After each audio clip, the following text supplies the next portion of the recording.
Anda menyaksikan Sapa Indonesia Malam, Saudara. Polemik yang menjerat nama Presiden ke-7 Joko Widodo dan ijazahnya tak kunjung berhenti. Penerima SP3 kasus ijazah Jokowi Egy Sujana meminta proses hukum pelaporannya ke Polda Metro Jaya terhadap Roy Suryo tetap berjalan. Egy mengaku tersinggung dituding pengkhianat oleh Roy Suryo karena menemui Jokowi di Solo. Lalu apakah dengan dicabutnya kasus pencemaran nama baik terkait ijazah Jokowi kepada Egy Sujana dan Damai Hari Lubis bisa secara otomatis mencabut kasus serupa yang menimpa Roy Suryo, Rizmon Sianipar, dan Tifa? Kita punya bahasan soal itu nanti. Digabung dengan informasi yang menarik lainnya soal sejumlah umat muslim yang pada malam hari ini sudah mulai mempersiapkan ibadah sholat tarawih perdananya sebagai penanda masuknya bulan suci Ramadan. Kehangatan dan kehusyuan ibadah juga dirasakan bagi umat Katolik, di mana pada hari ini juga umat Katolik melaksanakan ibadah misa Rabu Abu sebagai penanda dimulainya masa puasa Prapaskah. Lalu bagaimana kehusyuan pelaksanaan tarawih perdana dan misa Rabu Abu berlangsung? Topik-topik tadi akan kami bahas di Sapa Indonesia Malam selengkapnya. Saya Radi Saputro. Dan saya Friska Clarissa, inilah Sapa Indonesia Malam.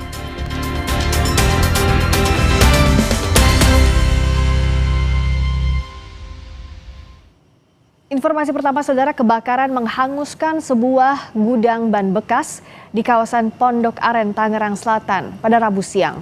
Petugas pemadam kebakaran berjuang memadamkan api di lokasi yang sempit dan jauh dari sumber air. Izin melaporkan situasi terkini dan mohon didorong bantuan. Merah, tolong bantuan. Asap hitam membumbung tinggi saat api membakar tumpukan ban bekas yang mudah terbakar. Petugas terpaksa menarik selang hingga ratusan meter karena sumber air terdekat berada cukup jauh dari lokasi kebakaran. 16 unit mobil pemadam kebakaran diturunkan untuk memadamkan api dan mencegah kebakaran merambat ke bangunan sekitar. Tak ada korban jiwa atas peristiwa ini, namun kerugian ditaksir mencapai ratusan juta rupiah.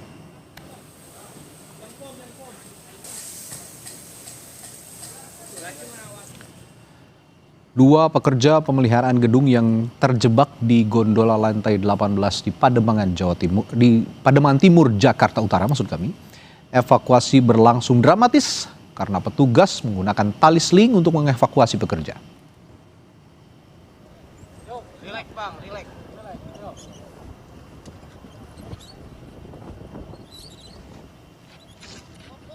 Dua pekerja terjebak di lantai 18 setelah klem sling yang mereka gunakan terlepas saat melakukan pemeliharaan gedung. 5 personel gabungan bencana dan penyelamatan sektor Pademangan diterjunkan langsung dengan membawa sejumlah peralatan untuk melakukan evakuasi. Evakuasi sempat berlangsung dramatis karena petugas menggunakan tali seling untuk mengevakuasi pekerja yang telah terjebak selama 1 jam.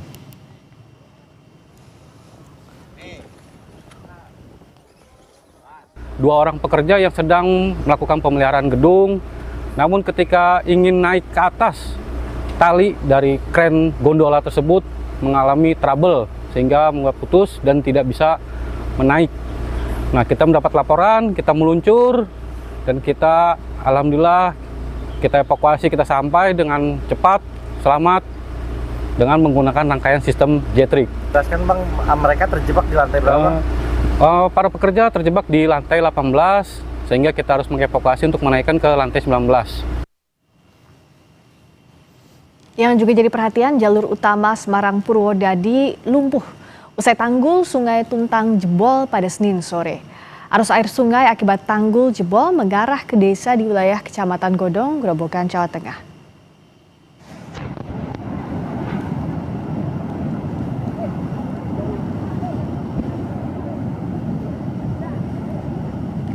Derasnya arus air membuat sejumlah tiang listrik nyaris ambruk. Akses jalur utama Semarang Purwodadi turut lumpuh akibat derasnya luapan air sungai. Luapan Sungai Tuntang juga merendam ratusan rumah di Desa Jumo. Ada 85% rumah warga di Desa Jumo terendam air hingga 45 cm.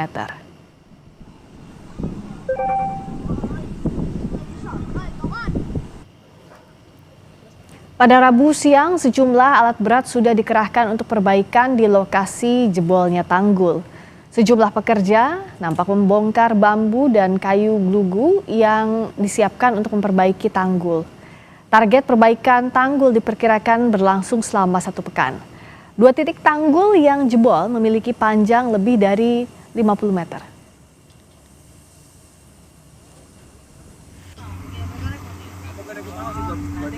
Yang sana 2, yang satu jebolan, yang satunya lagi kan 2 alat berat. Tapi 7 alat berat nih. Ini prosesnya lagi apa ini? Lagi ini cari timbunan dulu Pak. Pembersihan lahan. Untuk menutup tanggul ini ya.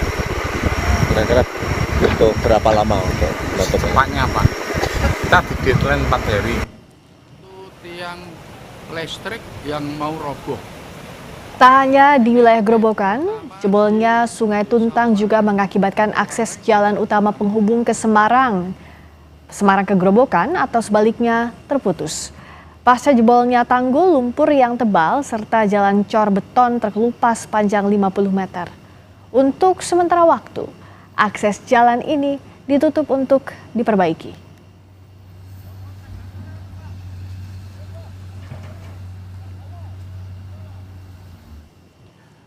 Hujan deras yang mengguyur wilayah Gunung Kidul pada Selasa kemarin memicu terjadinya banjir bandang dan tanah longsor. Arus air bercampur material kayu, batu, dan lumpur menerjang permukiman warga.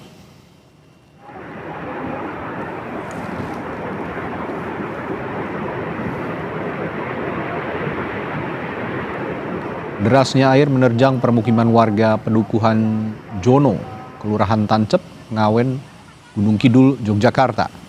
Gelondongan kayu, bebatuan, dan lumpur menghantam rumah hingga kendaraan milik warga.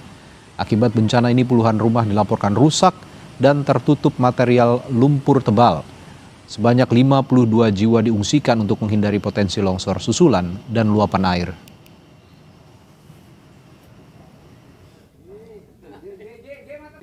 Belas kakak, 51 jiwa. Terus untuk setelah kejadian itu banyak kerusakan rumahnya apa? Ya rumah yang paling parah 3. Kita ke sorotan berikutnya, pagar rumah anak Presiden ke-10 dan 12 Yusuf Kala ditabrak sebuah mobil pada Rabu dini hari. Pengemudi diduga dalam keadaan mabuk saat menabrak. Pagar rumah yang ditabrak berada di kawasan Jalan Brawijaya, Kebayoran Baru, Jakarta Selatan. Penjaga rumah mengatakan kejadian tabrakan terjadi pada pukul 3:30 pagi. Mobil dari arah Kemang menabrak tiang listrik lalu menabrak pagar rumah. Pengendara diduga dalam keadaan mabuk sehingga tidak bisa mengontrol kendaraannya dan menabrak pagar rumah. Kedua belah pihak pun telah bersepakat berdamai.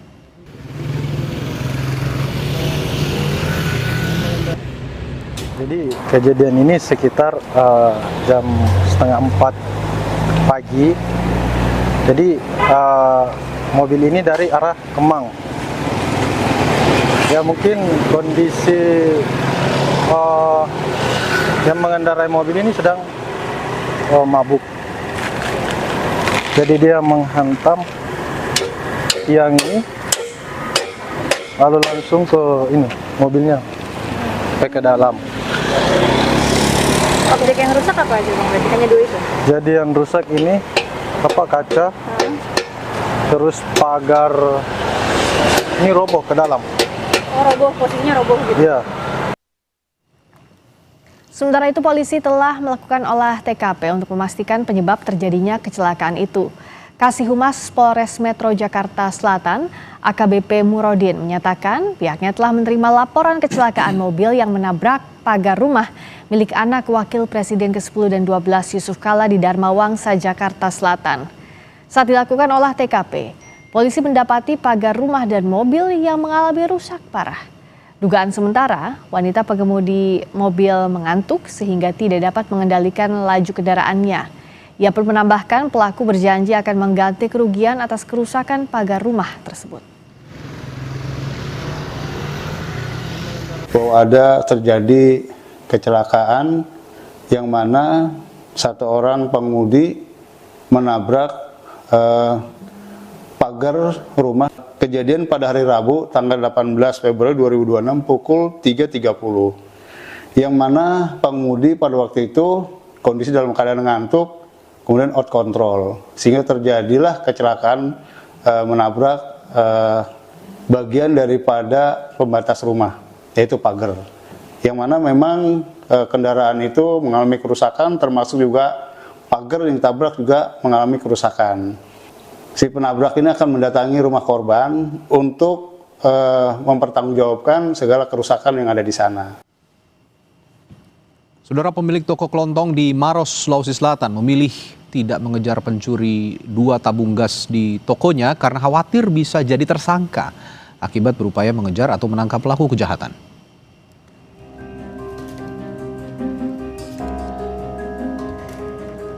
Dari rekaman CCTV terlihat 2 pria yang berpura-pura membeli di toko korban. Tak berapa lama kemudian, salah satu pria mengambil 2 tabung gas di toko dan kabur dengan motor yang dibawa temannya.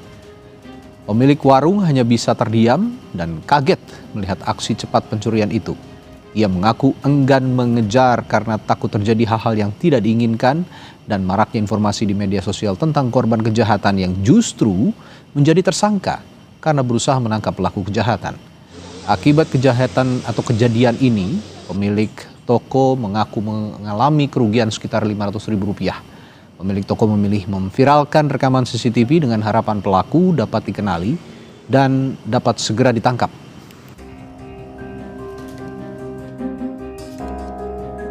Sehingga beli rokok, saya kasih mi rokok, saya simpan di duduk di sini, langsung diangkat tiba-tiba. Saya bilang ya anak-anak, dia bilang kenapa kita buru? Saya bilang bagaimana kalau diburu jangan sampai nanti kita yang tersangka. Padahal ada di perang pun. Tapi itu tidak menyangka ya? Iya, aku sangka karena kan biasanya orang beli tahu. Saudara Mendagri sekaligus Ketua Satuan Tugas Percepatan Rehabilitasi dan Rekonstruksi Pasca Bencana Sumatera, Tito Karnavian, melaporkan 29 desa hilang akibat banjir bandang dan longsor yang melanda 3 provinsi di Sumatera November 2025 lalu. Pemerintah masih mengkaji relokasi bagi warga kampung terdampak. Tito menjelaskan sebanyak 21 desa hilang di 4 kabupaten kota di Provinsi Aceh. Sementara di Sumatera Utara, total 8 desa hilang tersebar di 2 kabupaten. Tito bilang pemerintah masih mempertimbangkan opsi membangun kembali desa yang hilang tersebut atau dihilangkan dari sistem administrasi pemerintahan. Jadi ada desa yang hilang 29 karena terbawa longsor atau terkena banjir. Di Aceh paling banyak yaitu 21 desa kampung yang hilang di Aceh Tamiang, Nagan Raya, Aceh Tengah dan Gayo Luas. Sumatera Utara ada 8 desa yang hilang, khususnya di Tapsel dan Tapeli Tengah. Nama-nama desa juga ada di sana. Dan di Sumatera Barat alhamdulillah tidak ada desa yang hilang. Ini juga perlu penyelesaian, relokasi dan juga administrasi pemerintahan desa nantinya. Karena desa yang hilang itu nanti kita akan bangun kembali atau dihilangkan dalam administrasi pemerintahan. Saudara, hingga saat ini masih ada warga korban bencana banjir dan longsor Sumatera yang tinggal di tenda pengungsian. Mereka berharap bisa segera mendapat hunian sementara atau huntara di bulan suci Ramadan ini. Hampir 3 bulan, Zuraida bersama suaminya dan 3 orang anaknya menempati tenda pengungsian di Kecamatan Karangbaru, Aceh Tamiang. Zuraida bersama keluarganya akan menjalankan ibadah puasa di tenda pengungsian. Tidak ada persiapan khusus untuk memasuki bulan Ramadan. Zuraida hanya mempersiapkan masakan daging sapi yang diperoleh dari bantuan pemerintah untuk tradisi megang. Kondisi yang sama juga dialami warga korban banjir bandang di Desa Sukajadi, Kecamatan Karangbaru lainnya. Di daerah ini masih banyak warga yang bertahan di tenda karena belum tersedianya hunian sementara atau huntara.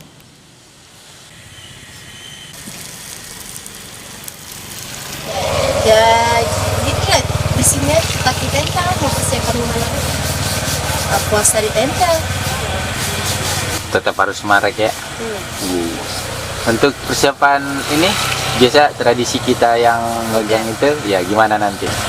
Pegang ada dapat juga dari desa daging. Nanti diolahnya dimasaknya kapan?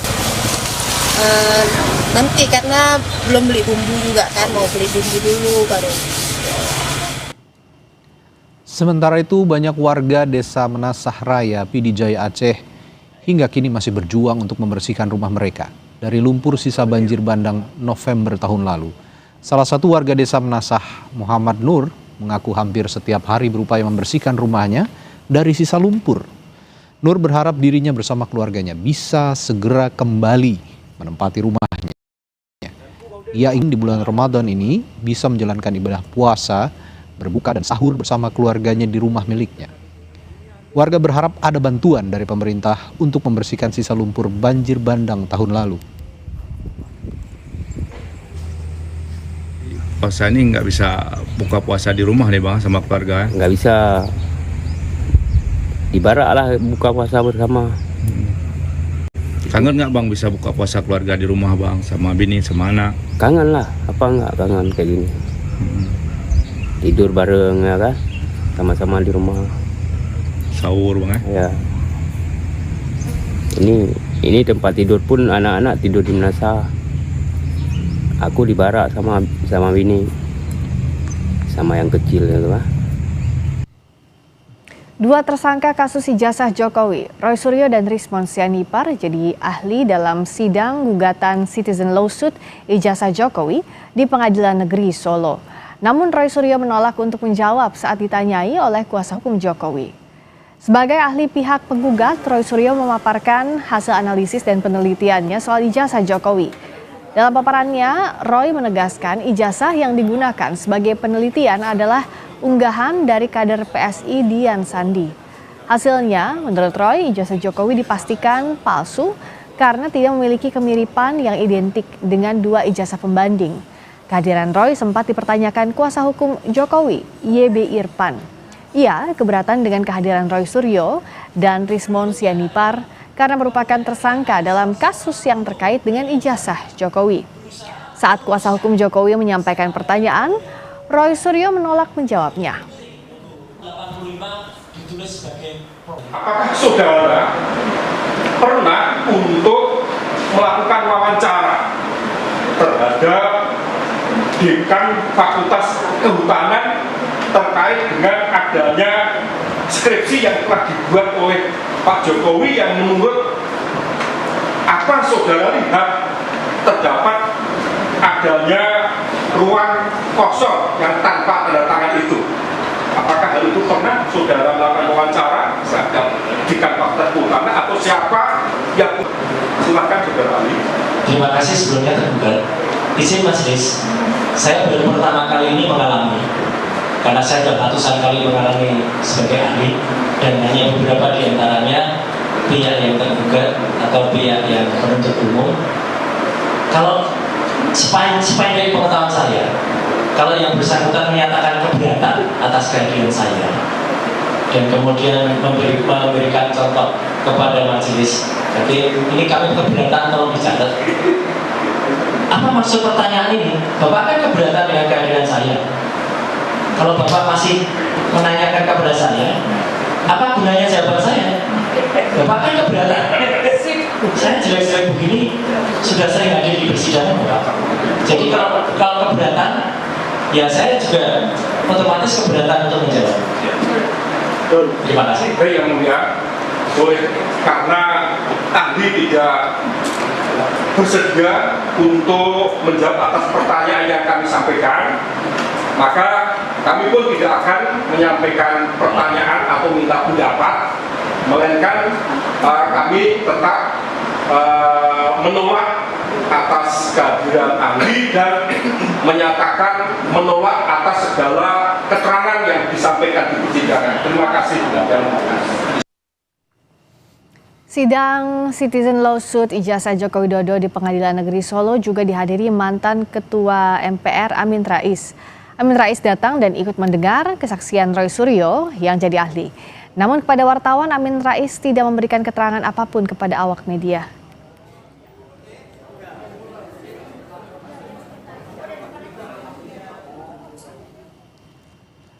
Saudara, penerima SP3 kasus ijazah Jokowi Egy Sujana minta proses hukum pelaporannya ke Polda Metro Jaya terhadap Roy Suryo tetap berjalan. Kami hadirkan informasinya setelah jeda.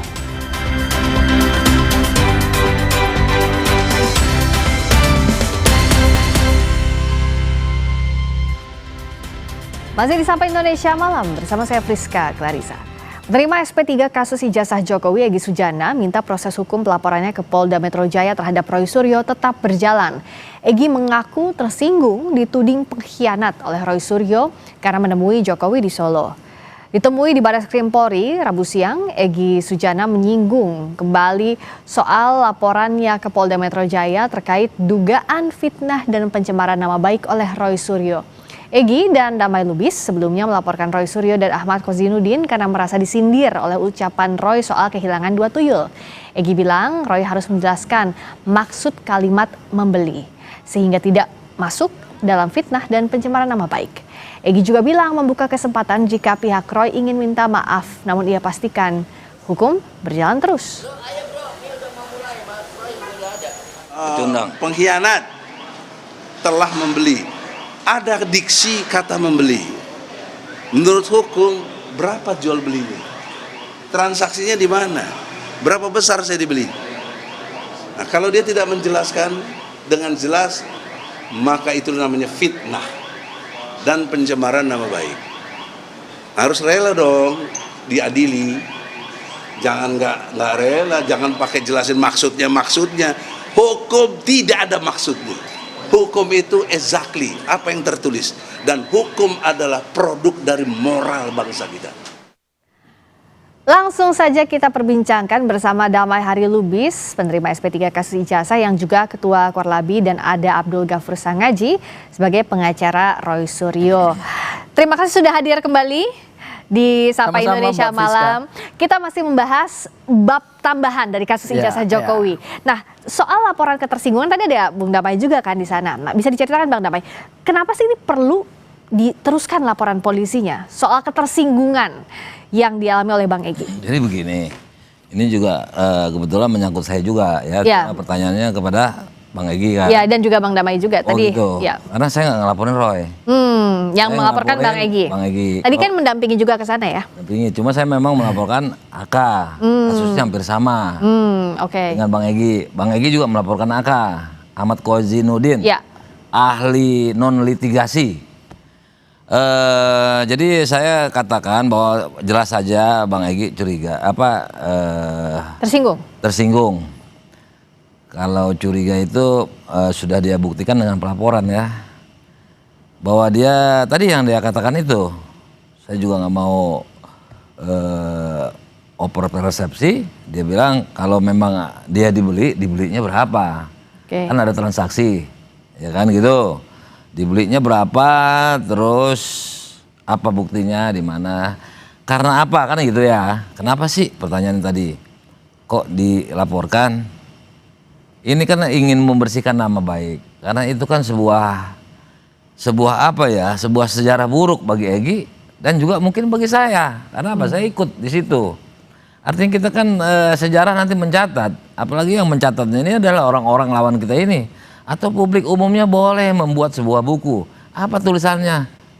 Ya kan, Egy dibeli, DHL pengkhianat, gitu kan? Ini disatukan seperti itu, karena kalau dibicara tadi ada 2 tuyul kan, mungkin tuyul yang satunya saya kan gitu. Nah, jadi seperti itu memang Bang Egy itu perlu untuk mentuntaskan permasalahan hukum. Kalau dimaafkan secara manusiawi itu dia maafkan, tapi hukum harus tetap. Nah, namun saya himbau kepada Roy ya lebih baik minta maaf, karena itu akan mengurangi hukuman. Oke. Silakan dijawab. Ini akhirnya ya masuk proses hukum karena minta maaf tidak mengurangi, ya setidaknya mengurangi tapi tidak menghentikan proses hukum. Ya, jadi gini Mbak Audrey ya, Mbak Friska ya. Jadi kalau kita lihat efek daripada selembar ijazah ini memang luar biasa efek besarnya ya. Kita sebut ini snowball effect, efek bola salju yang terus menggelinding. Karena memang dari awal Pak Jokowi tidak punya itikat baik untuk menyelesaikan kekisruhan ijazahnya beliau yang dipertanyakan oleh Mas Roy, Bang Rismon, Dr. Tifa, dan kemudian 3 tersangka lain pada klaster yang pertama dan juga itu adalah klien kami. itu tidak memberikan kepastian terkait dengan ijazahnya. Jadi Kaitannya tidak dengan ada, laporan tadi? ya tidak ada mitigasi risiko yang dilakukan oleh Pak Jokowi sehingga efeknya kemana-mana. Begitu Pak Jokowi sudah menempuh proses hukum pidana, kemudian kami melihat bahwa SP3 yang dikeluarkan oleh penyidik Polda Metro Jaya itu cacat formil dan cacat material, maka kemudian kami memberikan kritikan yang tajam dan pedas kepada Polda Metro Jaya gitu. Dan harus dipahami bahwa sindiran ataupun ketersinggungan itu muncul karena adanya kritik kami yang sangat keras terhadap proses SP3 yang cacat hukum.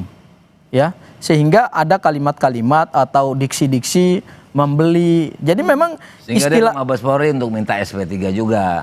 Istilah membeli itu kalau kita lihat peristiwa hukum yang diduga peristiwa pidana seperti laporannya Bang Egy itu kan membeli bukan dengan uang, membeli dengan KUHP dan KUHP Solo. Membeli itu kan bukan membeli transaksi bisnis seperti yang dijelaskan Bang Egy tadi, tetapi membeli menggunakan instrumen hukum karena rujukan hukum sampai kemudian SP3 keluar dan kemudian hari ini Bang Damai sudah mendapatkan golden ticket, 3 lagi masuk di dalam perkara hukum ini. Itu dari awal memang kami kritik keras gitu loh. Ya kan wajar dong kami kritik karena kenapa? Karena penegakan hukum SP3 itu adalah bagian dari perkara besar ini. Jadi pihak Anda tidak akan mencabut pernyataan soal membeli itu? Oh, kami tidak akan mencabut itu karena kenapa?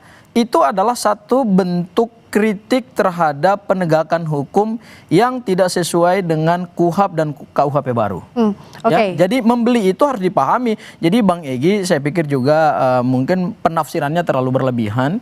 Ya, perasaannya mungkin terlalu terbawa gitu ya, terlalu terbawa perasaan lah. Padahal seharusnya Bang Egy dan Bang DHL ini kan harusnya lebih sukaria ya, bersuka cita gitu, mendapatkan SP3 sehingga mereka tidak lagi berkasnya dilimpahkan ke kejaksaan. Bang Egy sama Bang Damai baper nggak? Tadi dikatakan terbawa perasaan.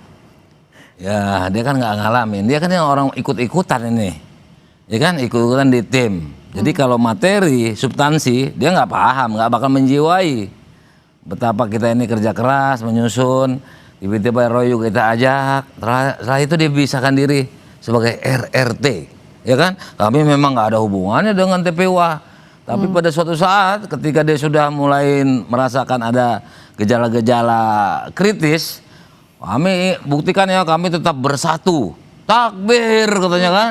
Itu mimikri bagi saya itu mimikri, suatu kepalsuan itu. Nah tapi soal tadi tidak akan mencabut pernyataannya soal membeli, Anda ya nggak apa-apa. Berarti kan tidak minta maaf, ya kan? Artinya mungkin diwakili, mau wakili nggak nih? Karena suka blunder ini, suka besok ngomong A, besok ngomong B, ya kan? Katanya cacat hukum. Kami tidak pernah berubah, Bang. Katanya cacat hukum, tapi dia minta sekarang SP3 karena DHL sama Egy udah dapat. Ini satu kesatuan, kan gitu. Padahal dalam hukum itu setiap orang menanggung kesalahan sendiri-sendiri. Pribadi apa yang mereka buat? Nggak bisa digabung, ya kan?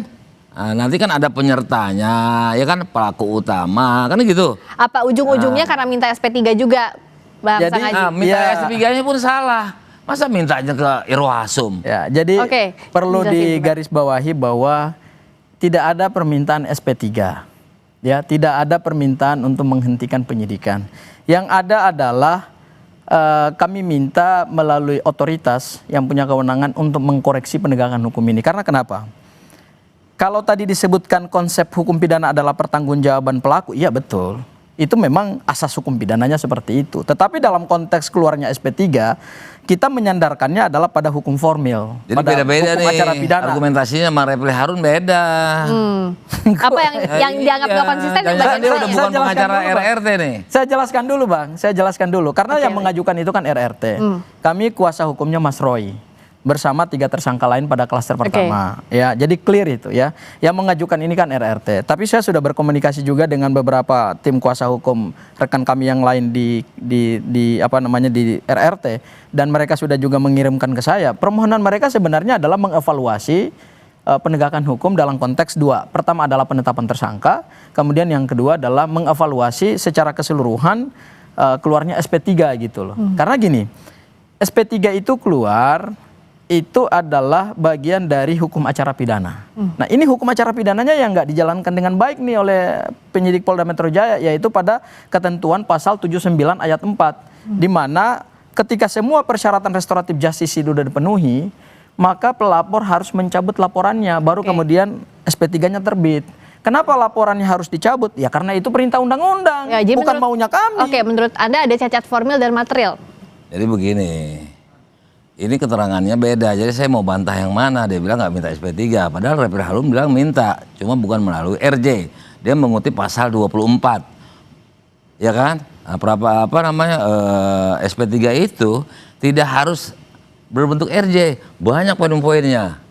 Ya kan? Nah, kan gitu. Ya, kita buat junto lah ke pasal 109 KUHP umpamanya 24 itu. Itu kan rinci. Saya udah sampaikan tuh di studio kemarin. Nah, kita buat di situ ada 3 alasannya. Yang penting bahwa tidak cukup bukti. Daluarsa perkaranya, ya kan? Meninggal dunia. Refli bilang kalau Egy Sujana sama Deha Lubis kan belum meninggal dunia, ya kan? Itu menunjukkan pasal itu. Ya saya kan sedikit-sedikit mengerti KUHP. Nah ini dia bilang nggak ada, malah menyinggung masalah salah. Kalau dianggap cacat hukum, ngapain dia minta lagi? Kan itu cacat hukum, mintanya ke Irwasum. Ini kita kutip RH ya, saya lebih percaya RH nih, karena dia terbuka. Kalau ini kan kadang-kadang besok A, menit kemudian bisa B. Oh bang, jangan begitu bang. Saya nggak pernah berubah loh bang. Nah, sekarang RH bilangnya seperti itu. Ya, tapi kau klarifikasi dulu sama RH. Ya enggak, kan RH juga kan semalam juga sampaikan juga ke rakyat bersuara bahwa kami tidak memohonkan di TV sebelah ya, di TV sebelah ya. Saya sebenarnya mohon maaf menyebut acara. Tapi apa yang berbeda? Nggak dimohonkan, SP3-nya nggak dimohonkan. Yang dimohonkan adalah karena penegakan hukum ini menabrak KUHP, maka seharusnya berdasarkan pasal 24 yang tadi diperapit harusnya. Sebentar dulu. Oke, saya mau melanjutkan. Kalau ke Irwasum itu hanya untuk supervisi, ya kan? Istilahnya evaluasi ke situ. Nanti larinya kemana? Ke penyidik juga. Karena dia, oh iya nih ditemukan kesalahan beracara dari penyidik. Dan itu sudah dilakukan dulu. Ngapain balik lagi ke sana? Coba, mau apa? Kalaupun dikabulkan, itu cacat hukum. Tempatnya cacat hukum. Nggak mungkin dikabulkan karena bukan hak hak Irwasum. Untuk SP3, saya kasih tahu nih sama rekannya Era. Kan satu tim ya, sama Era ya. Membela Roy ya. Ya, udah selesai. Oke, kalau udah selesai, saya lanjutkan ya. Singkat dulu sebelum kita lanjutkan. Jadi kalau kita merujuk ke pasal 24 KUHP yang baru, itu SP3 kan alasannya satu, yang paling pokok-pokoknya aja deh. Pertama adalah karena tidak cukup bukti. Kemudian yang kedua adalah tersangka meninggal dunia. Kemudian yang ketiga adalah daluarsa, baik daluarsa pemidanaan maupun daluarsa penuntutan. Keempat adalah restoratif justice dan yang kelima adalah demi hukum. Nah, artinya kalau demi hukum, pemaknaannya adalah ketika satu proses penyidikan itu kemudian mengabaikan hukum acara pidana, maka ini kan sebenarnya harus dievaluasi dan ditinjau ulang. Jadi masuknya ke Irwasum itu adalah dalam rangka pengevaluasian, supervisi. Oke, nah apakah artinya dengan alasan demi hukum harus di SP3 laporan atas nama Roy Suryo CS? Kita akan bahas saja di Sapa Indonesia Malam.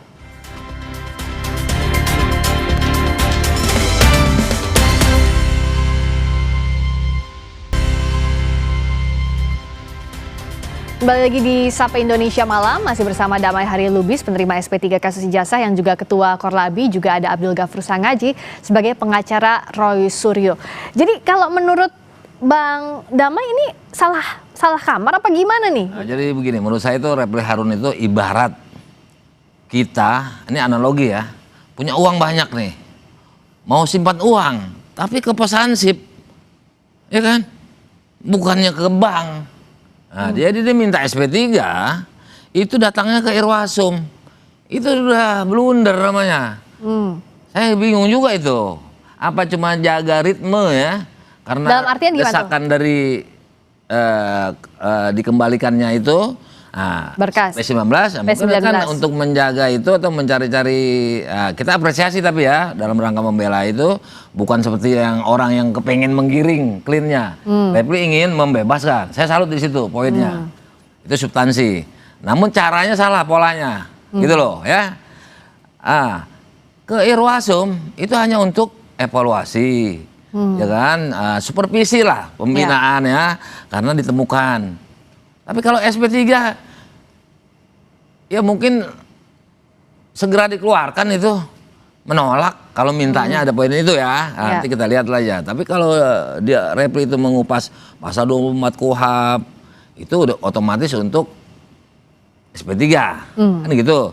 Cuma tidak mau RJ karena RJ itu adalah salah satunya cara melepaskan tersangka dari tuduhan. Seperti itu. Kalau dianggap tadi salah alamat untuk mengajukan SP3-nya ya Anda sudah bersiap untuk langkah lain atau gimana? Atau ya coba dulu aja SP3-nya? Oh enggak. Ada hubungannya sama RH? Yang pasti adalah klien kami, Mas Roy dan 3 tersangka lainnya di klaster pertama itu tidak ada opsi untuk restoratif justice. Tidak ada opsi untuk menempuh yang dilakukan oleh Bang DHL, oleh Bang ES, pergi ke Solo bertemu Pak Jokowi, kemudian salaman tanpa meminta maaf, lantas dianggap sudah selesai. Oh, nggak akan seperti itu. Artinya fokus kami hari ini adalah memperkuat kalau dimaafkan boleh, saya kan minta maaf. Kalau dimaafkan, kalau minta maaf ya kalau gini, tapi yang pasti tidak akan ke Solo. Tapi kalaupun Pak Jokowi memberikan opsi memaafkan, ya itu haknya Pak Jokowi, monggo aja silahkan. Itu kan hak kalau hak personalnya beliau kan. Ini kan kata dia kan, tanpa maaf dapat restorasi. Mungkin dia sudah mulai percaya, ya kan gitu. Karena itu dari awal saya sampaikan. Tapi kalau saya rasa kasih Roy itu saya rasa nggak mau. Kalau dari melihat itu memang saya benarkan, tidak akan ke sana. Kalaupun ke sana mungkin harus minta maaf. Bahkan jangan-jangan harus cium tangan sama jalan ngesot kali. Oh, apalagi itu Bang, apalagi itu. Ya, tapi itu pasti ditolak gitu Bang. Saya yakin nggak mau. Iya pasti. Pasti berbeda, tidak akan mungkin datang. Nggak mungkin dapat lagi. Tidak akan melakukan pilihan itu Bang. Sudah tertutup pintunya. Bukan, menurut saya Roh itu memang nggak mau keras. RRT ya, itu keras tidak mau. Di klaster pertama itu tidak akan mungkin datang ke Solo untuk minta maaf atau meminta restoratif justice. Kalaupun mungkin tidak lagi dapat seperti pola kami. Kenapa bedanya? Ya kan? Selain karena keras. Ya karena keras itu. Mungkin kalaupun ada, mungkin apa yang dia diisukan selama ini, ya kan? Peluk-pelukan, ya kan? Terus minta maaf. Saya rasa Roy nggak bakal mau. Apalagi ditambah dengan ngesot. Artinya akan susah sekali jalan. Akan susah. Pilihan nggak bakal mau. Pilihan itu nggak bakal mau kalau benar. Gitu. Jadi apa betul pilihan itu tidak akan ada. Restoratif justice tidak ada. Tetapi yang pasti begini, kami justru melihat bahwa tensionnya adalah pelapor dalam hal ini atau kubu sebelah justru lebih banyak menggiring untuk dilakukan restoratif justice. Kubu sebelah ini yang mana? Ya, kubu sebelah. RRK apa RRT? Semua. Jadi ada komunikasi-komunikasi yang sebenarnya relawan atau siapa? Bisa juga relawan, bisa juga tim yang pokoknya timnya kubu sebelah lah. Yang saya nggak bisa sebut namanya ya, itu melakukan komunikasi dengan kami. Saya juga dihubungi gitu ya kan untuk diajak restoratif justice ketemu Pak Jokowi. Justru saya melihat ini ada satu bentuk keanehan di dalam konsep restoratif justice. Justru Pak Jokowi kemarin kita dengar statementnya adalah beliau masih tetap membuka peluang untuk dilakukan restoratif justice, ya kan? Jadi sebetulnya di dalam hukum pidana yang menginginkan restoratif justice itu kan adalah pelaku bukan korban. Tetapi justru yang sekarang didorong adalah korban malah lebih proaktif untuk melakukan korban dalam konteks pelapor ya. Pelapor malah lebih proaktif untuk mendekati kami. Oke, apakah ada kejanggalan dalam pola ini? Kita bahas usai kumandang azan maghrib bagi wilayah Jakarta dan sekitarnya. Berikut ini.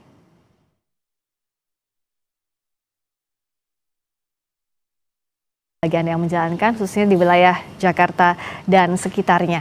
Anda melihat apa ada yang janggal dari upaya penghentian kasus ini? Terus gimana dong opsinya sekarang apa kalau tidak mau RJ? Ya opsinya adalah kami memperkuat alat bukti ya.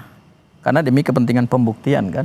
Dan hari ini kami baru saja menemani salah satu ahli dari Bang Ganjar dari Universitas Indonesia yang masih dalam proses pemeriksaan. Saya akan balik lagi ke Polda Metro Jaya untuk mendampingi. Oh, malam ini masih balik ke sana? Masih di Polda gitu ya. Soal apa itu? Soal keterangan ahli pidana ya, bahwa pasal 263 bukan pasal 263 ya, tapi pasal 310, 311 yang sekarang sudah dikonversi menjadi pasal 433, 434 karena objeknya adalah ijazah. Menurut pendapat ahli beliau itu tidak bisa disebut sebagai penghasutan. Tidak bisa disebut sebagai pencemaran nama baik, fitnah, apalagi di dalamnya ada penghasutan gitu. Jadi itu tidak jauh lah dari unsur deliknya ya. Karena yang disebut dan dikaji itu kan objek. Objek itu kan objek ijazah, tidak melekat harkat dan martabatnya gitu kan. Kecuali ijazah itu punya harkat dan martabat. Sementara yang dilindungi di dalam hukum pidana terkait dengan pencemaran dan fitnah itu kan adalah harga diri seseorang sebagai pribadi kodrati atau naturally person yang oleh Tuhan memang diciptakan dan harus dilindungi oleh undang-undang gitu ya kan. Tapi karena yang disebut dan dikaji ini adalah objek ijazah, maka jauhlah dari penerapan pasal 310, 311 karena itu yang berkaitan dengan pencemaran dan fitnah, apalagi ada hubungannya dengan penghasutan, apalagi penghasutan kan deliknya delik material. Nah itu yang hari ini beliau memberikan pandangan hukum, pendapat hukum di Polda Metro Jaya gitu ya. Apakah nanti pendapatnya kemudian seperti apa, ya itu tentu akan dipertimbangkan oleh hakim ketika perkara ini naik ke persidangan. Oke, di Polda masih jalan terus. Kalau dari Bang Damai, apakah memang kasus ijazahnya ini ya nggak bisa SP3, harus jalan terus aja sampai ke pengadilan, sampai berkasnya lengkap dulu ya, baru dilimpahkan ke pengadilan, ke kejaksaan diterima, atau harus berbarengan juga dengan laporan yang disampaikan oleh Bung Egy dan juga Bang Damai tadi soal ketersinggungan dari kubu Roy? Kalau saya sih berharap secara hati ya, itu kan teman-teman saya. Artinya berjuanglah sebaik-baiknya untuk melepaskan diri. Hanya cara, pola, atau metode kawan-kawan ini sampai sekarang belum seperti gambaran saya bagaimana cara membela diri. Termasuk Refli Harun, ya kan, tidak menyebutkan apa asas legalitas mereka, apa legal standing mereka, sehingga ingin melakukan perjuangan ini yang menurut mereka perjuangan tentunya kan, bukan suatu kejahatan. Itu yang belum singgung, hanya menuntut pasal ini seperti yang diulang tadi 310 ini. Itu kan perdebatan material, itu di pengadilan berarti kan naik. Kalau saya enggak, apa legal standing kami, apa asas legalitas kami sehingga kami dijadikan tersangka. Kok kami mau dihukum sementara kami sedang menjalankan undang-undang ius consistem, hukum yang harus berlaku. Bahkan dalam undang-undang tipikor dikasih hadiah rakyat itu yang bisa membantu membongkar. Nah, itu ya. Jadi jalannya nggak bagus menurut saya. Memang tidak mengerti tentang masukan-masukan yang saya masalahnya Bang DHL. Ini saya dulu ngarahkan. Jalan yang saya ambil itu kan ketika diambil alih oleh mereka ini, ilmu saya udah nggak nyambung. Masalahnya gitu jalan yang diambil oleh Bang DHL ini kan adalah pada saat beliau ditetapkan sebagai tersangka, beliau tidak memperjuangkan apa yang beliau yakini dari awal bersama teman-teman ini. Karena tangga yang tidak mengerti. Karena kekompakan itu kan ada bersama teman-teman yang ada kamu nggak tahu dalam klaster orang luar ini. Kebetulan akhirnya Bang DHL ya kami bilang ya kalau kata teman-teman itu kan mengambil jalan sendiri kemudian balik tidak lagi ingin jadi tersangka gitu. Bang DHL nggak berani maju ke proses persidangan untuk membuktikan apa yang sebelum mendapatkan RJ itu beliau temukan. Ngomong suruh berhenti nih, tutup mulut ini. Silakan Bung Damai. Nah, jadi gini, tanda-tanda mereka nggak ngikut saya ya. Kalau Kurnia masih ngikut pertama, masih bisa dilihat di BAP-nya, ya kan? Dasar dia adalah Undang-Undang Polri pasal sekian. Jadi bukan pasal-pasal tuntutan. Tapi ketika di-tackle sama dia, di-handling sama dia nih, ya kan, berantakan. Dan saya juga nggak bisa. Memang tanda-tanda mereka ingin meninggalkan saya dengan Egy, mengkhianati saya dengan Egy, tanda kutip ya, sudah ada. Pak Jokowi lapor tanggal 30, 2 Mei mereka kumpul membuat suatu agenda. Saya hadir di situ, jiwa besar saya hadir. Foto saya nggak ada, Egy nggak ada. Kalau Bang DHL ini sejarah nih, ya kan? Di Gedung Juang, semua yang tidak ada hubungannya dikasih bicara. Tapi intinya udah mulai itu. Tapi intinya adalah kalau untuk kasus ini singkat cerita harus lanjut aja sampai ke pengadilan. Jadi begini maksud saya kalau bisa dia, itu kan kawan saya, hati nurani ya, bicara hati nurani. Cuma dengan pola pembelaan mereka ini, perkara ini pasti naik. Oke, kita akan lihat apakah pasti naik atau tidak dan lanjutkan juga jalan yang ditempuh oleh kuasa hukum. Terima kasih banyak Bung Damai Hari Lubis, terima kasih juga Bung Abdul Ghafur Sangaji. Terima kasih. Berikutnya saudara, selain uji materi pasal KUHP ke Mahkamah Konstitusi, tersangka kasus ijazah Jokowi minta polisi hentikan penyidikan dengan alasan cacat proses hukum. Apakah permintaan ini akan dipenuhi Polda Metro Jaya? Sesaat lagi di Sapa Indonesia Malam.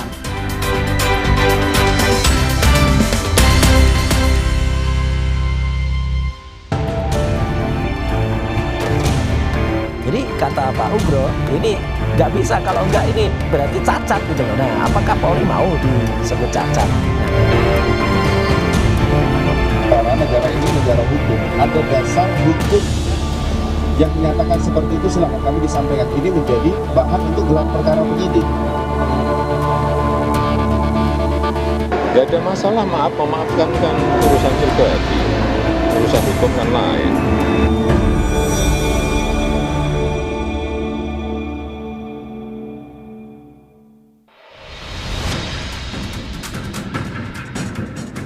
Kasus dugaan fitnah ijazah Presiden ke-7 Joko Widodo masih jauh dari babak akhir. Tersangka Roy Suryo CS kini meminta polisi menghentikan penyidikan atau SP3. Alasannya adalah penghentian perkara atas nama Egy Sujana dan Damai Hari Lubis, tersangka lain yang menerima restoratif justice. Roy CS klaim permintaan ini terinspirasi dari pernyataan ex-Wakapolri Komjen Purnawirawan Ugroseno, ahli dari kubu Roy, yang bilang pencabutan laporan polisi terhadap Egy dan Damai Lubis berimplikasi pada keseluruhan laporan. Situ ada 8 nama tadinya ya, mulai dari Egy Sujana, Roy Suryo, Damai Hari Lubis, bla bla bla bla bla bla sampai Pak Rustam, ya kan. Nah, kalau dicabut kan nggak bisa dicuplek gitu aja. Gitu loh. Harus semuanya digugurkan, apalagi katanya SP3, suratnya udah dicabut. Jadi kata Pak Ugro, ini nggak bisa, kalau nggak ini berarti cacat gitu loh. Nah, apakah Polri mau disebut cacat? Nah. Kuasa hukum Roy Suryo, Refli Harun, menganggap perlu penghentian penyidikan karena proses hukum dinilai cacat dan melanggar undang-undang. Refli menegaskan ini bukanlah permintaan restoratif justice. Dalam hal terdapat tuntutan hukum terhadap saksi, korban, saksi pelaku dan atau pelapor atas kesaksian dan atau laporan yang akan, sedang atau telah diberikan, tuntutan hukum tersebut wajib ditunda hingga kasus yang ia laporkan atau ia berikan kesaksian telah diputus oleh pengadilan dan memperoleh kekuatan hukum tetap. Jadi kawan-kawan semua, secara de facto Roy, Rismond dan Dr. Tifa adalah saksi dalam kasus yang dilaporkan TPUA. Jadi dilaporkan TPUA pada tanggal 9 Desember 2024 berdasarkan surat TPUA tanggal 30 Juni 2025 yang ditandatangani oleh Wakil Presiden TPUA Rizal Fadila. Ini. Menanggapi permintaan SP3 dari kubu Roy, Kabid Humas Polda Metro Jaya, Kombes Budi Hermanto, justru balik mempertanyakan apa dasar hukum yang digunakan Roy CS. Budi menambahkan, jika ada aturan hukumnya, maka pihaknya akan menguji di gelar perkara penyidik. Itu menjadi suatu hak bagi seseorang yang berhadapan dengan hukum, apalagi menjadi status tersangka. Ada beberapa cara, celah untuk yang bersangkutan mencapai suatu keadilan. Alasan itu dengan argumen kita berbicara negara ini negara hukum. Ada dasar hukum yang menyatakan seperti itu, silakan kami disampaikan. Ini menjadi bahan untuk gelar perkara penyidik. Benar kan? Sementara itu, pelapor dugaan fitnah ijazah, Joko Widodo, tetap ingin kasus ini sampai ke persidangan. Namun soal pemberian maaf kepada para tersangka, Jokowi bilang itu adalah urusan pribadi dan tidak berkaitan dengan perkara. Gak ada masalah, memaafkan kan urusan pribadi, urusan hukum kan lain. Misal mereka datang seperti Egy Sujana ke kediaman seperti apa Pak? Kan misal. Kalau untuk proses hukum tetap jalan ya Pak? Tetap. Lah kemarin kan kita diperiksa lagi, ada pemeriksaan tambahan itu. Keseriusan Jokowi agar laporannya bisa sampai ke pengadilan dibuktikan dengan kedatangannya ke Mapolresta Solo melengkapi berkas yang diminta Kejaksaan Tinggi DKI. 10 pertanyaan dari penyidik dijawab Jokowi dalam waktu 2,5 jam. Jadi sifatnya sebenarnya ini hanya pendalaman dari seluruh keterangan yang sudah diberikan sebelum-sebelumnya. Mungkin substansi pertanyaannya apa saja mungkin? Contohnya mungkin mengenai pada saat pembuatan skripsi dulu seperti apa, dan dari Pak Jokowi menjelaskan juga alurnya seperti apa, dan itu nanti akan digunakan oleh para penyidik tentunya untuk nanti dilimpahkan juga ke kejaksaan. Sementara itu, di tengah proses hukum yang bergulir, para tersangka kasus ijazah Jokowi menilai sejumlah salinan ijazah Jokowi yang terungkap ke publik berbeda, seperti salinan yang diterima Roy Suryo CS pada Oktober 2022, berbeda dengan salinan ijazah yang diterima Bonatua Sidalahi pekan lalu. Ada satu detail yang sampai dengan hari ini masih kami simpan. Artefak itu adalah noktah pada logo Universitas Gadjah Mada. Noktah pada logo Universitas Gadjah Mada. Yang dulu kami bersengaja sampaikan itu kemungkinan tumbuhan kopi, tumbuhan teh. Tapi sejalan dengan waktu kami tahu bahwa itu adalah bleberan dari tinta. Bleberan dari tinta. Versi yang kedua keluar di tanggal 1 April 2025, tidak ada lipatan dan logo dalam keadaan bersih tanpa ada bleberan tinta. Tapi klaim ini dibantah kuasa hukum Jokowi, Rifai Kusumanegara, yang bilang perubahan bentuk salinan bisa saja terjadi akibat penggunaan alat fotokopi atau mesin pemindai. Rifai menambahkan, ijazah kliennya sudah dipakai sejak mendaftar wali kota Solo dan tak pernah dipermasalahkan. Sebenarnya pertanyaannya, beliau tahu nggak itu dokumen dari mana? Itu arsipnya UGM. Oke. Nah, pertanyaannya apakah dulu sempat dilipat dulu fotokopinya lalu terbuka, itu kan persoalan lain. Jadi, karena lagi-lagi loh, ini kan dari fotokopi, mesin fotokopi berbeda-beda, belum mesin scan berbeda-beda. Bisa saja terjadi ada perubahan-perubahan terkait dengan penggunaan alatnya gitu ya. Tapi kalau untuk melihat asli tidak, sebenarnya paling sah itu adalah apa? Lihat ijazah asli Pak Jokowi. 2005 itu Pak Jokowi bukan siapa-siapa loh. Ya. Masyarakat biasa, pengusaha ikut pilkada. Lawan apa? Waktu itu kontestannya ada 4. Ya, bahkan salah satunya adalah dosen farmasi UGM. Ya, lihat, silakan dilihat langsung di linknya KPUD Solo ya. Kalau saat itu Pak Jokowi menggunakan jasa palsu, sudah pasti digugat lah, sudah pasti digugat. Perjuangan kubu Roy agar status tersangkanya dicabut juga dilakukan lewat jalur uji material ke Mahkamah Konstitusi atas sejumlah pasal yang membuat mereka jadi tersangka kasus ijazah Jokowi.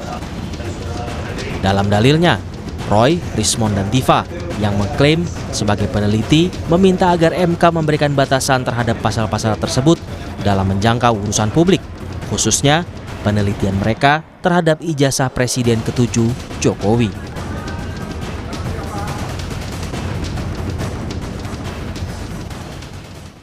Menandai dimulainya bulan suci Ramadan, umat muslim di kota Gaza melaksanakan sholat tarawih pada Selasa malam. Kami punya informasi ini setelah jeda di Sapa Indonesia Malam.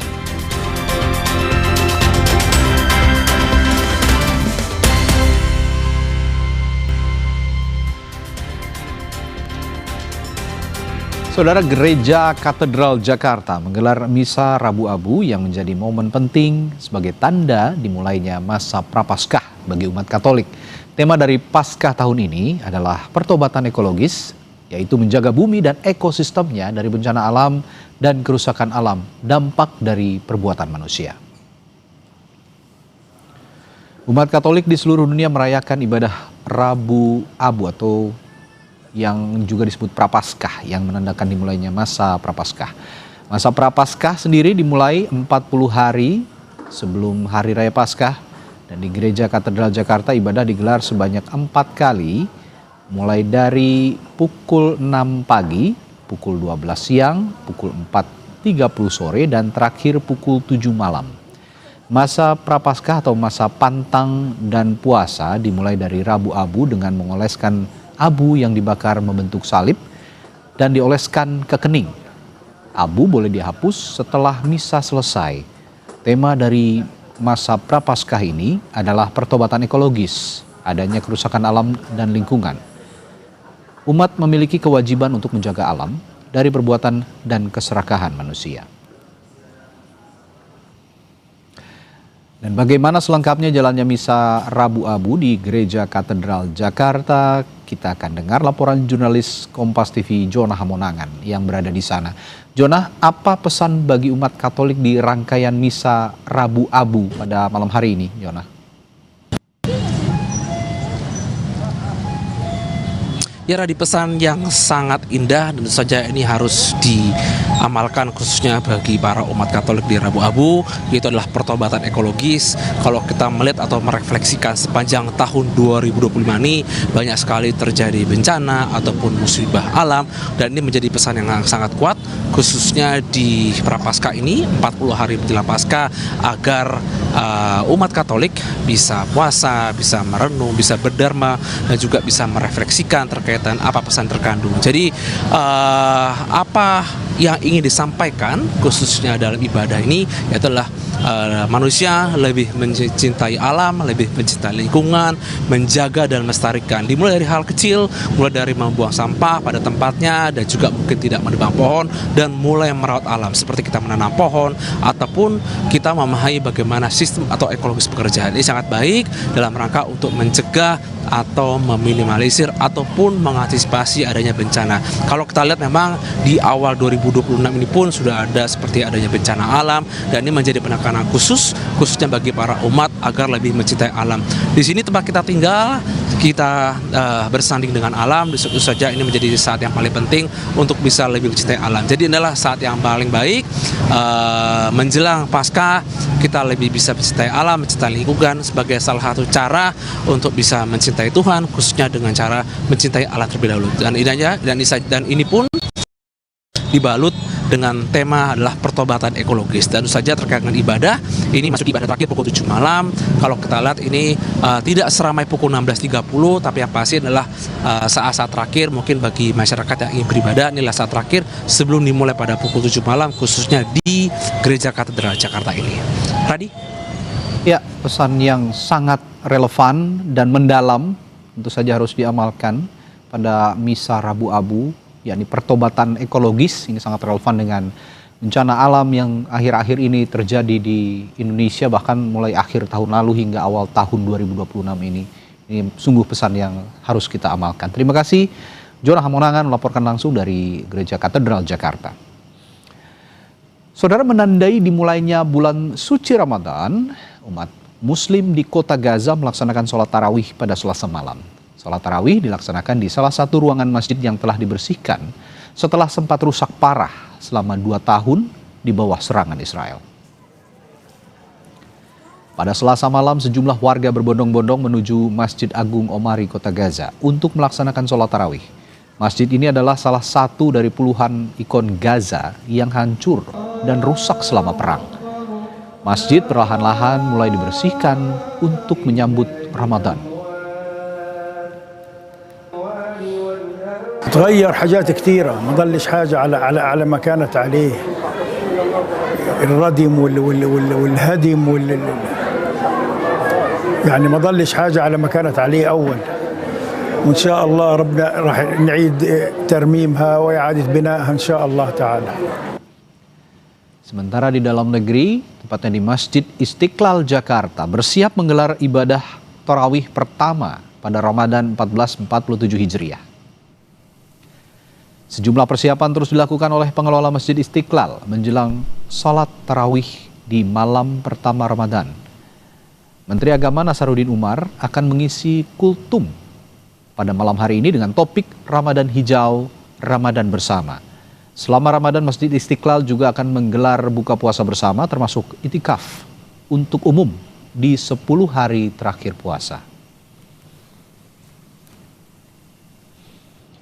Dan kita pantau persiapan tarawih di Istiqlal Jakarta. Ada jurnalis Kompas TV Niko Anggriawan dan juru kamera Janifan Prapta di sana.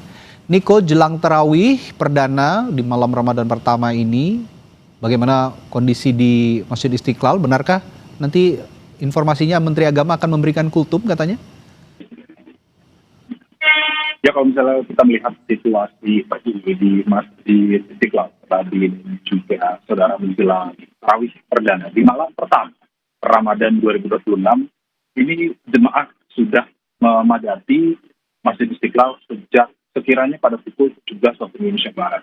Tadi kami memantau sejak ba'da asar atau setelah sholat asyar tidak terlalu ramai, namun ketika kami kembali kemudian melihat situasi di Masjid Istiqlal pada pukul 17 waktu Indonesia Barat, ini Masjid Istiqlal ini kembali dipadati oleh masyarakat yang tentunya ingin melaksanakan maghrib atau ada yang berbuka juga dan juga ingin melaksanakan sholat tarawih di Masjid Istiqlal atau yang besok nantinya akan pertama. Berbagai macam persiapan di Masjid Istiqlal ini terlihat sejak pagi hari tadi. Dan juga saudara, pengelola ini sudah mulai membersihkan karpet, lalu kemudian membersihkan tempat wudhu, kamar mandi, atau penunjang atau fasilitas penunjang lain yang difungsikan untuk memaksimalkan ibadah jemaah yang akan melakukan ibadah di Masjid Istiqlal. Dan kemudian rencananya pada malam hari ini di malam pertama Tarawih Ramadan 2026, Menteri Agama akan melakukan khutbah di saat sholat tarawih. Nantinya ini dengan tema Ramadan Hijau, Ramadan bersama Istiqlal, kemudian dengan mengambil tema ekologi. Dan juga terkait dengan tokoh-tokoh nanti yang akan datang di Masjid Istiqlal selama bulan Ramadan ini nantinya akan bergantian, termasuk nanti akan ada tokoh-tokoh seperti tokoh-tokoh penting, seperti menteri yang nantinya akan diundang ke Masjid Istiqlal untuk memberikan ceramah ataupun hal-hal lain yang tentu difokuskan untuk memaksimalkan ibadah masyarakat yang hadir di Masjid Istiqlal. Lalu kemudian bukan penampilan, tapi bisa kita bilang ini adalah akan nanti dihadiri oleh kori-kori internasional. Tentunya nanti lantunan-lantunan bacaan Al-Quran di Masjid Istiqlal ini nanti akan dibacakan langsung oleh kori-kori internasional. Tadi dan juga saudara, kita masih menunggu bagaimana nanti proses jalannya sholat tarawih yang ada di Masjid Istiqlal. Tadi kembali ke studio. Tentu saja akan sangat khidmat diikuti umat muslim yang ada di seluruh Jakarta ini, di masjid yang agung, di masjid yang besar yang berada di ibu kota Jakarta ini. Terima kasih jurnalis Kompas TV Niko Anggriawan dan juru kamera Janifan Prapta telah melaporkan langsung dari Masjid Istiqlal, Jakarta. Saudara Menteri Dalam Negeri sekaligus Ketua Satuan Tugas Percepatan Rehabilitasi dan Rekonstruksi Pasca Bencana Sumatera, Tito Karnavian, melaporkan 29 desa hilang akibat banjir bandang dan longsor yang melanda 3 provinsi di Sumatera November 2025 lalu. Kami lengkapi informasinya setelah jeda di Sapa Indonesia Malam.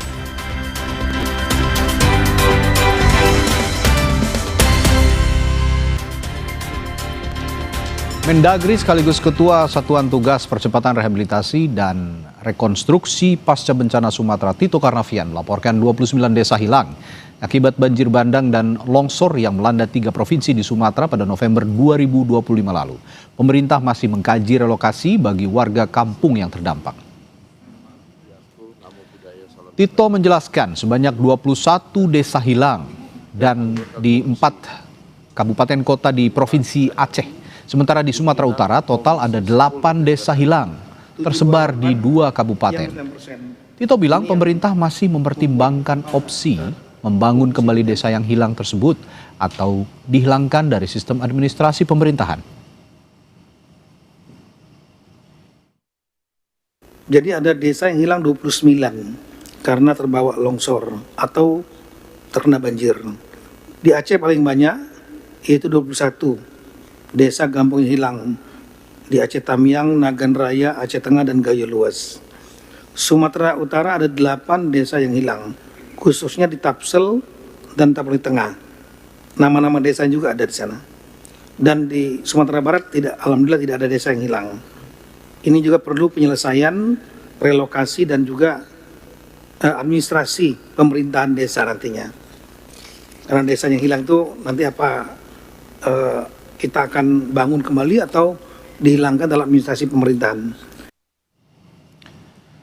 Saudara, hampir 3 bulan pasca bencana banjir dan longsor di Sumatera, masih banyak warga yang tinggal di tenda-tenda pengungsian.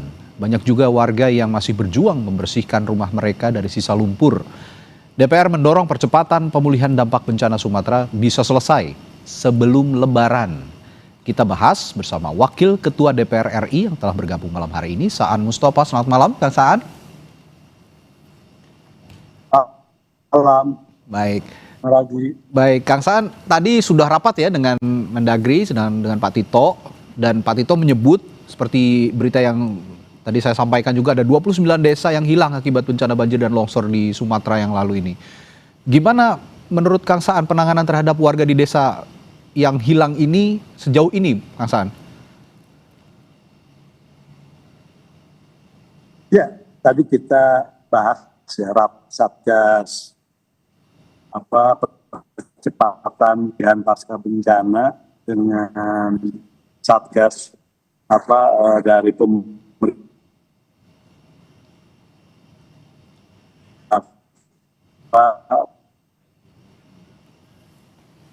Ya, Kang Saan, mohon maaf, suaranya terputus-putus.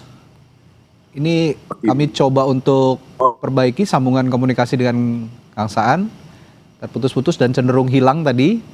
Dan seperti informasi yang disampaikan tadi bahwa hari ini sebenarnya DPR memang sudah, pimpinan DPR ya, sudah bertemu ataupun sudah menerima laporan dari Menteri Dalam Negeri yang juga secara khusus mengetuai Satgas Bencana di Sumatera, termasuk pemulihan bencana di Sumatera yang terjadi pada November tahun lalu. Dan sejauh ini disebutkan ada 29 desa yang hilang di Sumatera, mulai dari Aceh, Sumatera Barat, dan Sumatera Utara.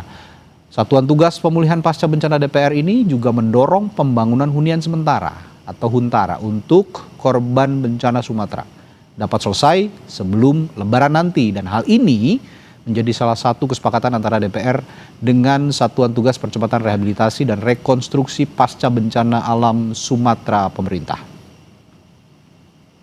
Satuan Tugas Pemulihan Pasca Bencana DPR RI mendorong Satuan Tugas Percepatan Rehabilitasi dan Rekonstruksi Pasca Bencana Alam Sumatera pemerintah untuk melanjutkan validasi data rumah rusak yang belum selesai. 9. Satuan Tugas Pemulihan Pasca Bencana DPR RI mendorong Satuan Tugas Percepatan Rehabilitasi dan Rekonstruksi Pasca Bencana Alam Sumatera pemerintah untuk menargetkan penyelesaian pembangunan hunian sementara, huntara, dan hunian tetap, huntap di wilayah bencana sebelum Hari Raya Idul Fitri 2026.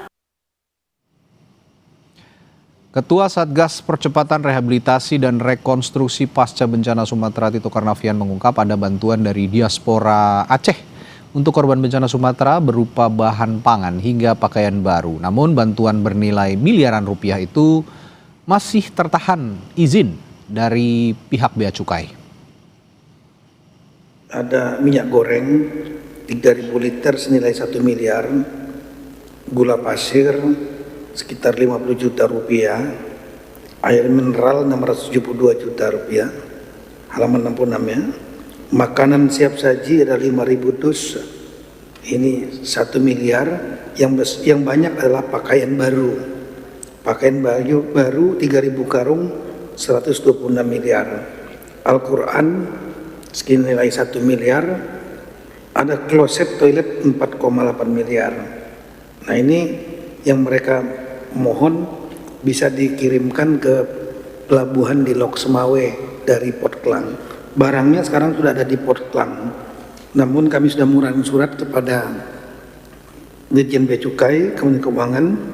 Intinya adalah untuk minyak goreng dan gula pasir ini kita perlu ada surat dari Kementerian Teknis, yaitu Menteri Pertanian dari Bea Cukai, mempertanyakan mengenai masalah pakaian baru.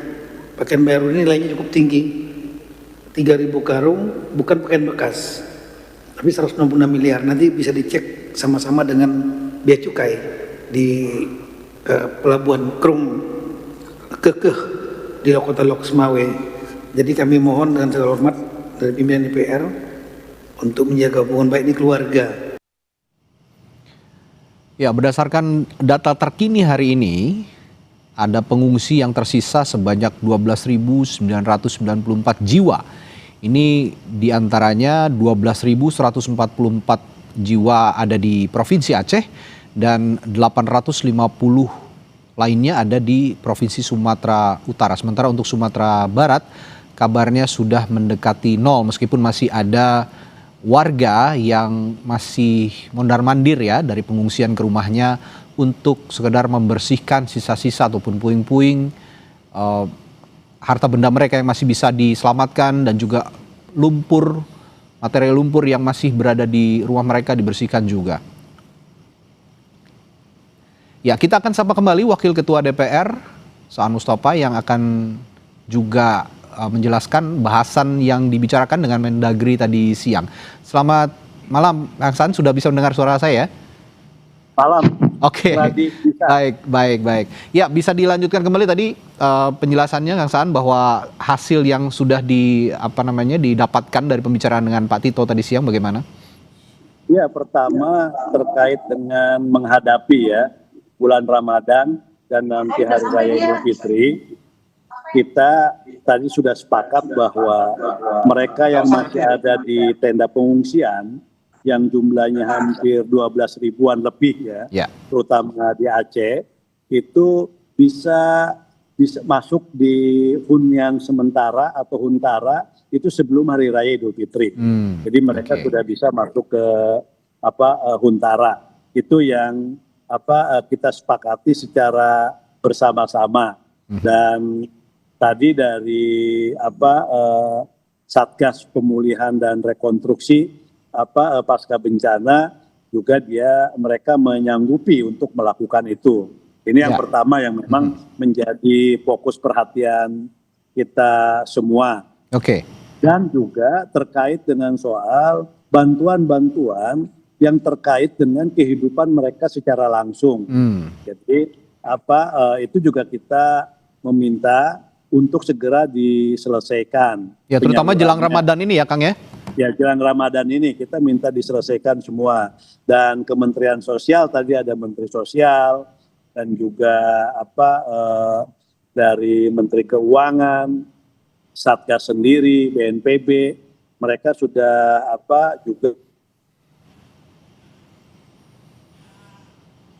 Ya, kembali mengalami kendala komunikasi kami dengan Wakil Ketua DPR RI Saan Mustapa. Namun tadi dijelaskan oleh Pak Saan tadi sudah menjelaskan bahwa saat ini huntara terus dikebut dan ditargetkan atau DPR juga meminta pemerintah bisa menyelesaikan hunian sementara ini untuk para pengungsi itu selambatnya pada Lebaran, sehingga mereka semua yang berada di Sumatera terutama yang merayakan Lebaran gitu ya, yang merayakan Hari Raya Idul Fitri ini dapat bisa berkumpul dengan keluarga mereka meskipun di huntara, namun huntara ini jauh lebih layak dibandingkan dengan kondisi di pengungsian yang mereka alami selama ini, terutama sekarang juga menghadapi bulan Ramadan tentu saja akan kesulitan untuk beribadah maupun juga untuk berbuka puasa ataupun juga untuk sahur. Ini yang harus pertama kali dipercepat gitu ya pemberian bantuannya, terutama untuk kebutuhan-kebutuhan mereka di pengungsian untuk beribadah dan juga berbuka puasa dan melaksanakan sahur. Kita akan jeda sejenak, saudara. Kami akan kembali untuk membicarakan hal ini dengan Wakil Ketua DPR Saan Mustapa di Sapa Indonesia Malam sesaat lagi. Tetaplah bersama kami.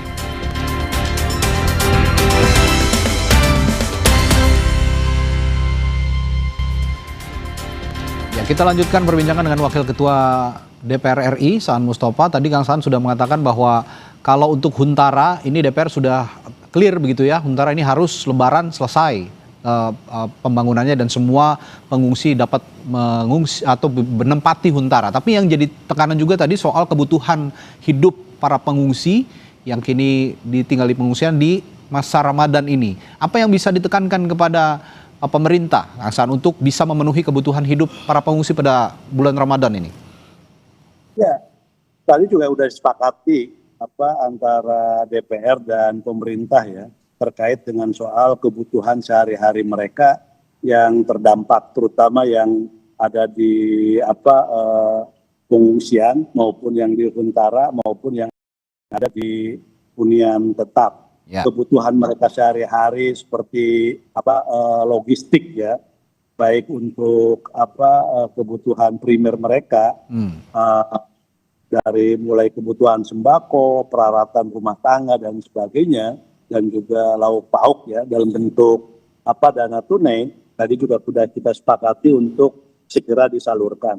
Bahkan memang sudah ada yang juga sudah disalurkan kepada mereka yang terdampak dan mereka yang berhak untuk mendapatkannya. Jadi itu juga sudah kita bahas dan sudah kita sepakati dan sudah berproses dan terus berproses ya terkait dengan soal penyaluran bantuan langsungnya kepada masyarakat yang terdampak bencana tersebut.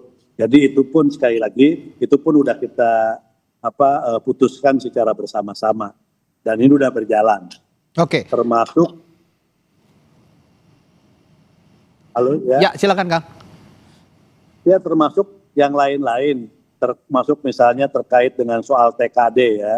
TKD. Transfer ke daerah di 3 provinsi dan seluruh kabupaten kota yang terdampak itu juga untuk tidak ada pemotongan dan itu disalurkan secara utuh. Jadi ada sekitar 10 triliun lebih itu juga akan disalurkan paling lambat tanggal 28 Februari ini. Dan jadi itu udah sehingga daerah juga sudah bisa melakukan berbagai upaya pemulihan dan pembangunan terhadap daerah-daerah yang terkena dampak bencana. Ya, Huntara ini kan targetnya 16.688 unit ya. Di Aceh targetnya 14.967, di Sumatera Utara 993 dan Sumber 728. Nah, dari perbincangan dengan pemerintah singkat saja Kang, ini optimisme pemerintah untuk menyelesaikan ini pada saat Lebaran karena memang kebutuhannya Lebaran harus benar-benar sudah rampung Huntara ini. Bagaimana optimisme pemerintah yang Anda tangkap, Pak Saan? Kita kalau dari hasil rapat tadi ya, pemerintah optimis itu bisa diselesaikan sebelum Hari Raya Idul Fitri. Karena memang masih menyisakan sekitar 12 ribuan ya. 12 ribuan masyarakat yang masih mengungsi ya, ada di pengungsian. Jadi ini sudah menjadi komitmen bersama untuk diselesaikan sesegera mungkin. Oke, baik. Terima kasih Kang Saan waktunya sudah berbincang bersama kami dan memberikan informasi tadi. Sudah rapat bersama 8 menteri ya di DPR untuk mengkoordinasikan juga penyelesaian masalah-masalah pasca bencana yang ada di Sumatera, termasuk Huntara yang paling krusial dan juga pemenuhan kebutuhan hidup bagi masyarakat di Sumatera di bulan Ramadan ini. Terima kasih. Wakil Ketua DPR RI, Saan Mustafa telah berbagi informasi yang di Sapa Indonesia Malam. Sampai jumpa lagi, Kang. Saudara, sebuah pohon tua yang ada di kawasan Jalan Mayor Santoso Palembang tumbang dan menimpa 3 mobil yang ada di dekat pohon itu. Kami punya informasinya setelah jeda di Sapa Indonesia Malam.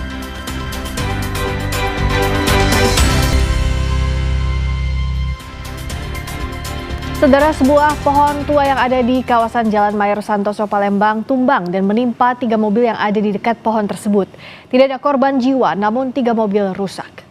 Kejadian tumbangnya pohon tua menyebabkan 3 kendaraan yang berada di dekat pohon mengalami kerusakan kategori parah, sedang, dan ringan. Ketiga mobil yang tertimpa pohon ini mengalami kerusakan di bagian atap serta mengalami pecah kaca mobil. Saksi menyebut kejadian pohon tumbang terjadi sangat cepat. Tidak ada korban jiwa dalam peristiwa ini. Polisi mengungkap penyebab tumbangnya pohon itu karena sudah tua dan lapuk. Mata visualnya memang posisinya sehat, namun setelah tumbang dilihat ternyata kondisinya memang sudah lapuk sekitar 90%. Jadi lapuk tapi dalam kondisi sehat. Terima kasih Anda telah menyaksikan Sapa Indonesia Malam hari ini dan perbarui terus informasi Anda di Kompas TV dengan 3 botol air mineral 700 ml yang setara 2 liter air untuk 1 hari penuh kesejukan. Saya Radi Saputro. Dan saya Friska Clarissa, selamat malam, sampai jumpa.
Terima kasih. Anda telah menyaksikan Sapa Indonesia Malam. Didukung